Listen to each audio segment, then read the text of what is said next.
everybody. So today I brought the Scout into the garage, and I figured today I'd give you a quick walk around of what I've done on this project. This was the first vehicle that I actually rescued. This was a barn find that we got in Newburyport. This thing was a real wreck when we got it. It was basically all rusted right across here. Pretty much the whole rocker was gone.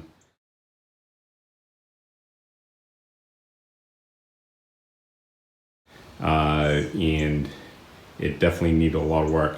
So what I'm going to do, a lot of cars are going by and it's pretty windy out. I'm going to close that garage door and I'll get back and we'll do a quick walkthrough. And also today what I'm going to do is change the fuel pump like I mentioned in the last video. But let me close that door and I'll bring you right back. 1961 International Scout. When we got this was totally rusted.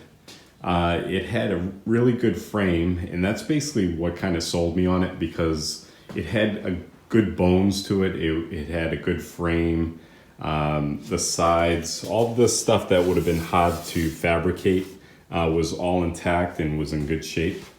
The doors were holding on by a thread. They had actually a barn door hinge right across here holding the door on.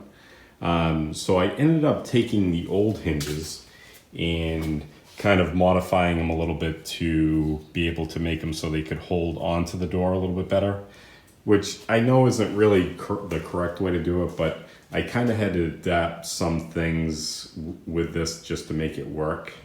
What's kind of unique about these vehicles is it's a truck body, but this top comes off, so it's actually a convertible.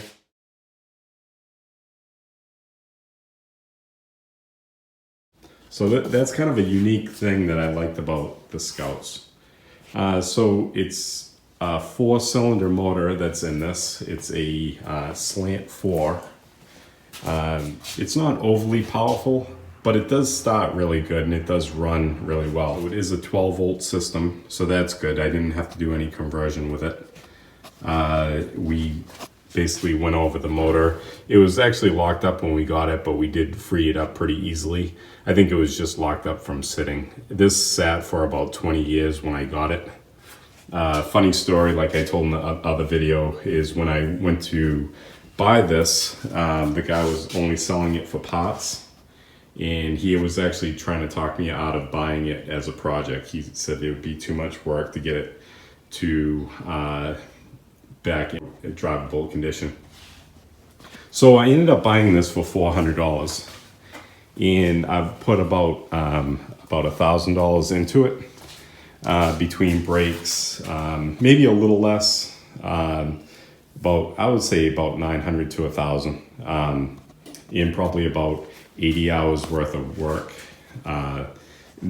This being my first rescue project, I don't think I was doing things as fast as I could have because I was still kind of learning.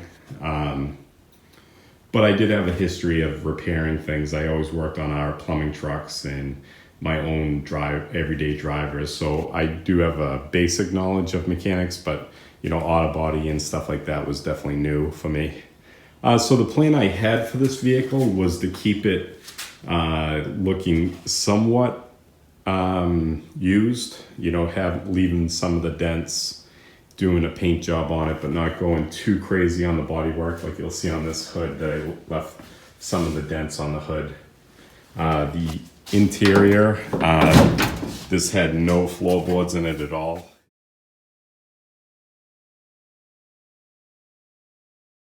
It actually was definitely in bad shape. The middle console was good. The dashboard was in surprisingly good shape. Tracy went through and she actually sanded and painted all this interior. We got new seats. I know they're not correct seats at all, but we were just looking for comfort and a cheap price seat. So I ended up getting these at a local junkyard. I think we paid $100 for the pair. So the price was right and it worked out good. So what's kind of unique about this vehicle too is they have vacuum windshield wipers. So, all these little details are actually kind of cool in these old vehicles. This vehicle is remarkably slow. I think it struggles to get up to 40 miles per hour, but it has a lot of torque, definitely has a lot of power. This bed was completely rotted out.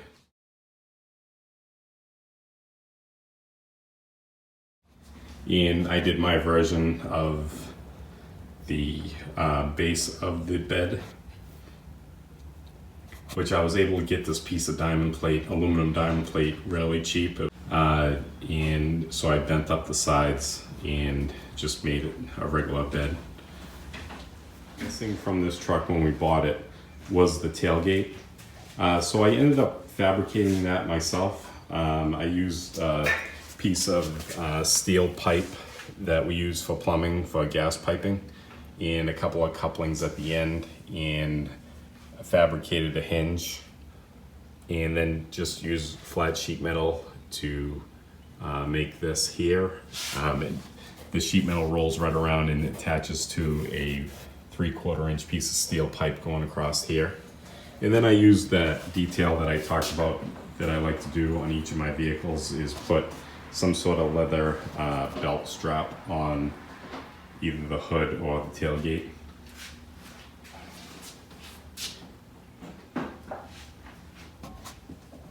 But that's pretty much it. I just wanted to give you a quick rundown on what I did to this vehicle. I'll just give you a quick look underneath too. So underneath you can see the frame is actually in really good shape. I put a new exhaust system in this also.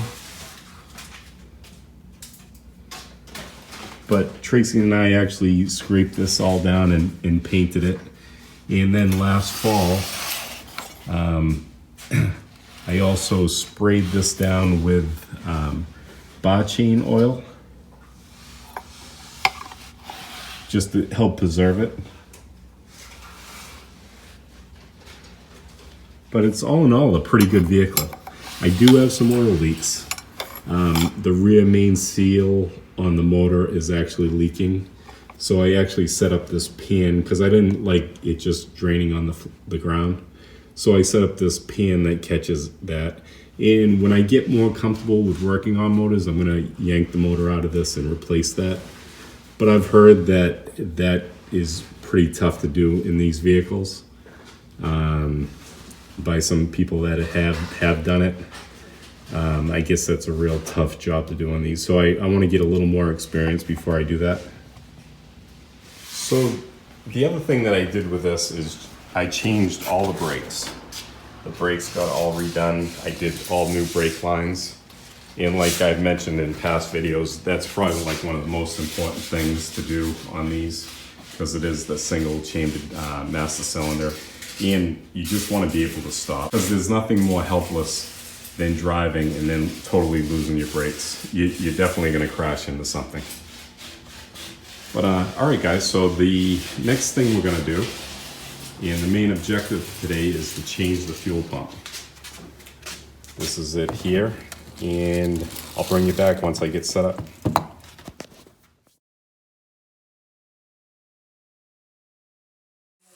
So guys, today I have some help out in the garage. Tracy's working on the railing for up north.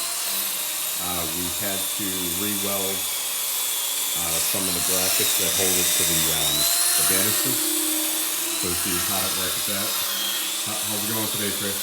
I think it's going well. This is definitely the worst of the 4 that we got. So I'm glad to be back home with it, to have the wire wheel instead of trying to do it by hand, because my hands hurt from yesterday. All right, good job. Thank you. All right, I'm going to go back to the doing the fuel pump. So the fuel pump's actually not too hard to get to. It's right down in that area. These actually have 2 lines that go up to the, or actually 1 line that goes up to the windshield wipers, because the windshield wipers work off the vacuum or off the pump.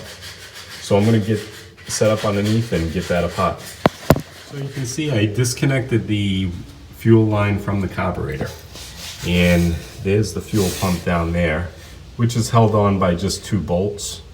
So I disconnected those, and now I'm in the process of disconnecting the feed line from the gas tank, and I should be able to just pull that out. I'll show you from underneath too.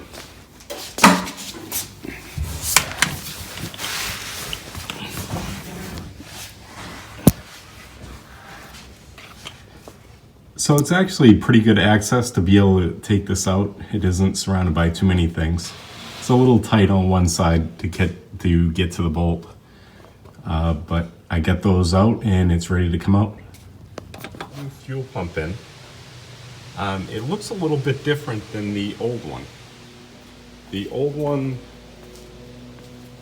looks like it had a little pump at the top for the windshield wipers, and because it got an intake from the motor manifold, intake manifold, then it came out from here and went to the windshield wipers. So what I ended up doing just for the time being is connected the vacuum line that goes up to the windshield wipers right to the intake of the motor. I'm not sure what that's going to do. I don't think it can hurt anything, but we can find out when we start it now. This is going to be the first time starting it, so we'll see how it runs.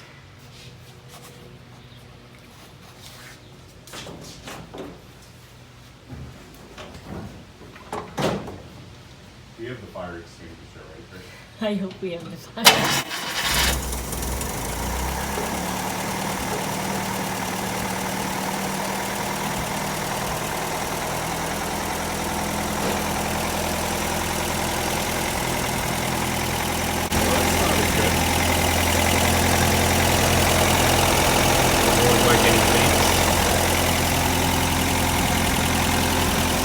Curious if the windshield wipers won't work.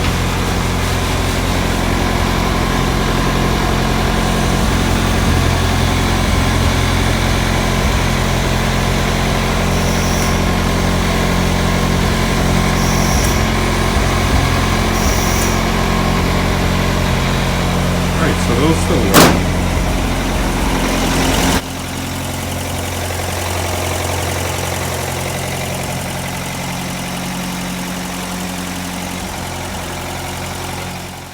That's probably started the best it's ever had right now.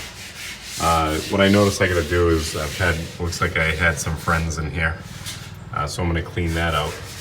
And then I'm gonna take it for a ride. Who knows why I shouldn't do that?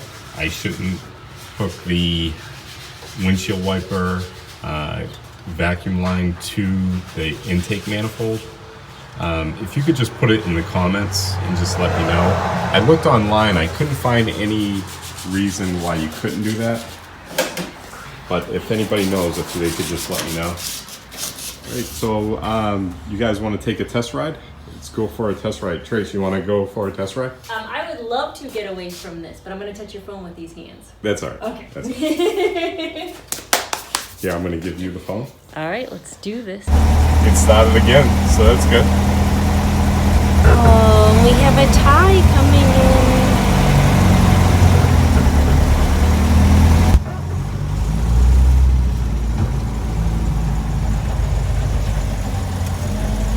I was filming backwards. I did, I totally went backwards.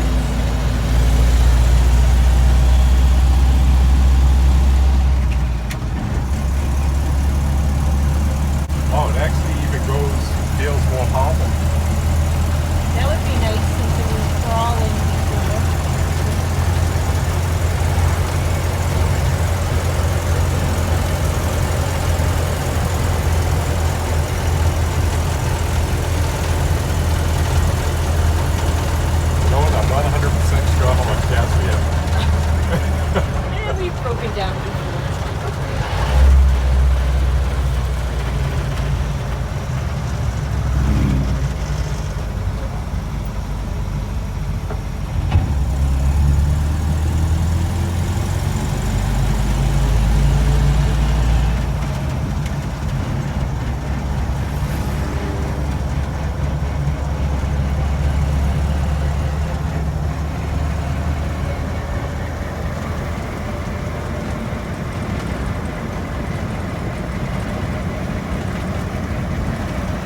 definitely didn't seem to have the power that it has now.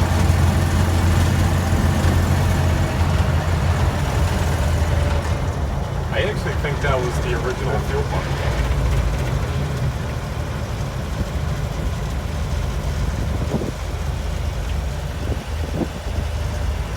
It definitely idles me. Yeah.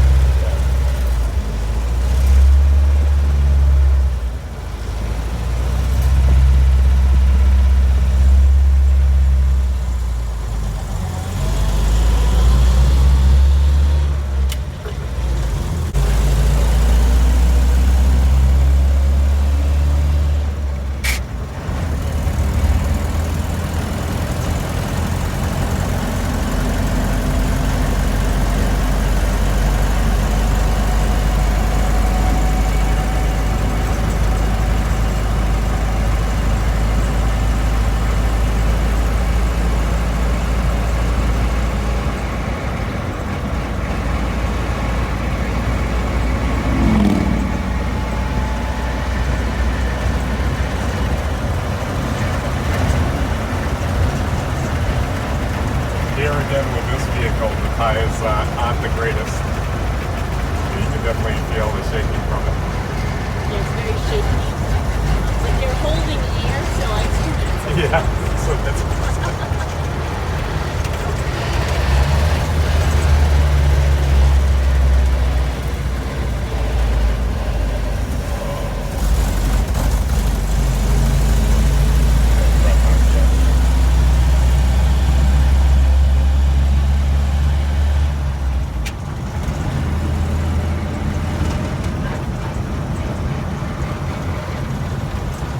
so we might be coming in on fumes. I think we're running out of gas. we're running out of gas.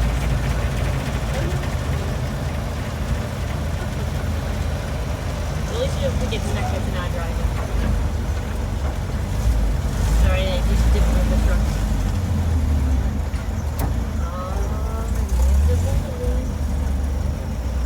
Here's Roy Bill working on his. Roy Bill. Hey guys.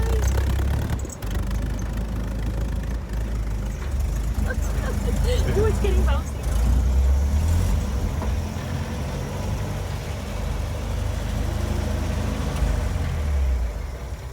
All right, guys. Well, thanks again for hanging out with me in the garage. And next week, I'm not sure what I'm going to work on next week. It depends if the pods came in for the FC or not. If they didn't, maybe going to work on the CJ project, or if I'm up north, I might work on the wood carving build. I'm not sure if I'm doing the bear, an eagle, a totem. I'm not sure yet, but we have a bunch of different projects going on, and I'm really happy you guys are following along, and I hope you're enjoying. All right, guys. Well, I will see you next week, and have a great week.